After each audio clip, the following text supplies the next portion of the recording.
नमस्ते मित्रों, आप सभी का हमारे YouTube चैनल पे स्वागत है। आज हम प्रारंभ करने जा रहे हैं श्री गणेश पुराण उपासना खंड पहला अध्याय।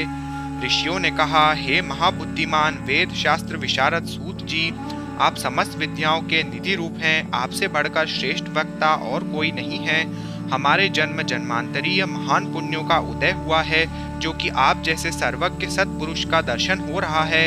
इस संसार में हम सर्वाधिक धन्य हैं। हमारा जीवन सफल जीवन है। हमारे पूर्वज, हमारा वेद शास्त्रों का अध्ययन, हमारी तपस्या का श्रम, ये सब धन्य हो गए हैं। वक्ताओं में श्रेष्ठ हे सूत जी, आपने हमें 18 पुराणों को विस्तार पूर्वक सुनाया है। हमारी अन्य पुराणों को भी सुनने की इच्छा है, अतः उन्हें भी हमसे कहिए। सब शौनक जी द्वारा आयोजित 12 वर्षीय महासत्र में नियुक्त हुए हैं। आप द्वारा कराए जाने वाले कथामृत पान के अतिरिक्त हमारे श्रम का निवारण किसी प्रकार नहीं हो सकता है। सूत जी बोले, पुण्य कर्म में निरत हे महाभाग्यशाली ऋषियों, आप लोगों के द्वारा अत्यंत उत्तम प्रश्न किया गया है, क्योंकि राग द्वेष रहित समचित्त वाले साधु जनों की बुद्धि संसार के उपकार में लगी रहती है। हे द्विजगण, मुझे भी कथाओं को कहने में ही संतोष प्राप्त होता है, अतः मैं आप सब साधु चित्त वाले सत्पुरुषों को विशेष रूप से कथा सुनाऊंगा। अष्टादश महापुराणों, जिनकी कथा मैं सुना चुका हूँ, के अतिरिक्त गणेश, नारदीय, नृसिंह आदि वैसे ही अन्य 18 उपपुराण भी हैं।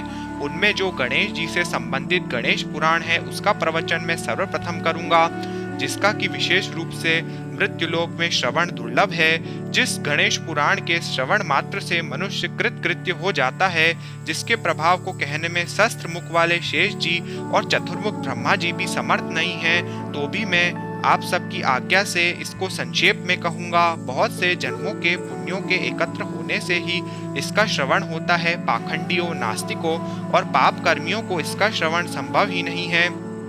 श्री गणेश जी के तत्वतः नित्य, निर्गुण और अनादि हैं, इसलिए उनके स्वरूप का कथन किसी के लिए संभव नहीं है। फिर भी उनकी उपासना में निरत भक्तों द्वारा उन्हीं के सगुण रूप में निरूपित किया जाता है। ओमकार रूपी जो भगवान गणेश वेदों में सर्वप्रथम प्रतिष्ठित हैं, मुनिगण तथा इंद्रादि देवगण जिनके हृदय में सदा उनका स्मरण करते रहते हैं, ब्रह्मा, ईशान, शिव, इंद्र और विष्णु जिनका सतत पूजन करते रहते हैं, जो समस्त जगतों के हेतु हैं और संपूर्ण कारणों के भी कारण हैं, जिनकी आज्ञा से ब्रह्मा जी विश्व का सृजन करते हैं, जिनकी आज्ञा से विष्णु उनका पालन करते हैं, जिनकी आज्ञा से भगवान शंकर संहार करते हैं, जिनकी आज्ञा से सूर्य भ्रमण करते रहते हैं, जिनकी आज्ञा से पवन देव प्रवाहमान होते हैं, जिनकी आज्ञा से जल सभी दिशाओं में प्रवाहित होता है, जिनकी आज्ञा से ग्रह नक्षत्र उल्का पिंड पृथ्वी पर गिरते हैं, जिनकी आज्ञा से तीनों लोकों में अग्नि प्रज्वलित होती है, उन भगवान गणेश जी का जो गुप्त चरित्र है, जिसे किसी के समक्ष प्रकट नहीं किया गया है, उसे मैं आप सबको कहता हूँ। हे द्विजगण, आप लोग आदर पूर्वक उसे सुनिए। इसे पूर्व काल में ब्रह्मा जी ने अमित तेजस्वी व्यास जी से कहा था। उन्होंने इसे भृगु जी से और भृगु जी ने इसे राजा सोमकांत से कहा, जिन्होंने करोड़ों व्रतों, यज्ञों, तपस्याओं, दानों और तीर्थ सेवन द्वारा पुण्य अर्जित किए हैं। हे श्रेष्ठ द्विजगणों, उन्हीं की बुद्धि इस गणेश संज्ञक पुराण के श्रवण में प्रवृत्त होती है, जिनका मन स्त्री, पुत्र, भूमि आदि सांसारिक माया जालों में आसक्त नहीं होता। हे श्रेष्ठ मुनिगण, भगवान मयूरेश गणेश जी की कथा वे ही सादर श्रवण करते रहते हैं। अब आप लोग सोमकांत के आख्यान के माध्यम से इसकी गणेश पुराण की महिमा का श्रवण करें। सौराष्ट्र देश में स्थित देवन नगर में सोमकांत नामक एक राजा हुआ, जो वेद और शास्त्र के तत्व को जानने वाला तथा धर्मशास्त्र के प्रयोजनभूत विहित कर्मानुष्ठानों में रत रहने वाला था। जब वह प्रस्थान करता था तो 10 सहस्त्र गजारोही, उसके दुगुने अर्थात 20 सहस्त्र अश्वारोही और 6000 रथारोही उसका अनुगमन करते थे। साथ ही असंख्य पैदल सैनिक, आग्नेयास्त्रधारी तथा 2 तरकस धारण करने वाले धनुर्धारी भी उसके साथ होते थे। उसने बुद्धि से बृहस्पति को, धन संपत्ति से कुबेर को, क्षमा से पृथ्वी को और गांभीर्य से महासागर को भी जीत लिया था। उस राजा ने अपनी पराक्रमयी आभा से सूर्य और कांति से चंद्रमा को, प्रताप से अग्नि को और सौंदर्य से कामदेव को भी जीत लिया था। उसके 5 मंत्री थे जो प्रबल, शक्तिशाली, दृढ़ पराक्रमी, नीति शास्त्र के तत्व को जानने वाले और शत्रु राष्ट्र का विध्वंस करने वाले थे।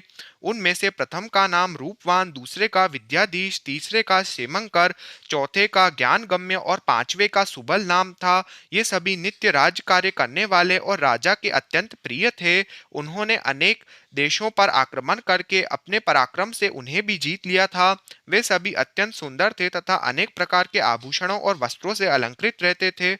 उस राजा की सुधर्मा नामक गुणशालिनी पत्नी थी, जिसके रूप को देखकर कामदेव की पत्नी रति तथा रंभा और तिलोत्तमा भी लज्जित हो जाया करती थी।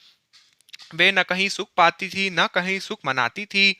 वह अपने कानों में अनेक रत्नों से जड़ित और स्वर्ण निर्मित सुंदर कर्णफूल, कंठ में सोने का हार तथा मोतियों की माला, कटिप प्रदेश में रत्नमयी करधनी, पैरों में वैसे ही नुपुर तथा हाथों और पैरों की उंगलियों में उत्तम प्रकार की अंगूठियां एवं अनेक रंगों के शस्त्र बाहुमूल्य वस्त्र धारण करती थी। वह भगवत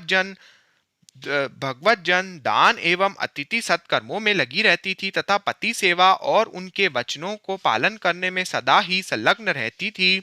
इन दंपत्ति के एक हेमकंठ नाम वाला शुभ लक्षणों से युक्त पुत्र हुआ, जो 10,000 हाथियों के समान बलशाली, बुद्धिमान, पराक्रमी और शत्रुओं को संताप देने वाला था। हे श्रेष्ठ द्विजगण, इस प्रकार की गुण समृद्धि से परिपूर्ण सोमकांत पृथ्वी का एक श्रेष्ठ राजा हुआ। उसने संपूर्ण राजाओं को अपने वश में करके इस पृथ्वी पर राज्य किया। वह नित्य धर्म में रत रहने वाला, यज्ञकर्ता, दानी और त्यागी था। इस प्रकार श्री गणेश पुराण के अंतर्गत उपासना खंड में पुराणोपक्रम में सोमकांत वर्णन नामक पहला अध्याय पूर्ण हुआ। बोलो श्री गणेश पुराण की जय।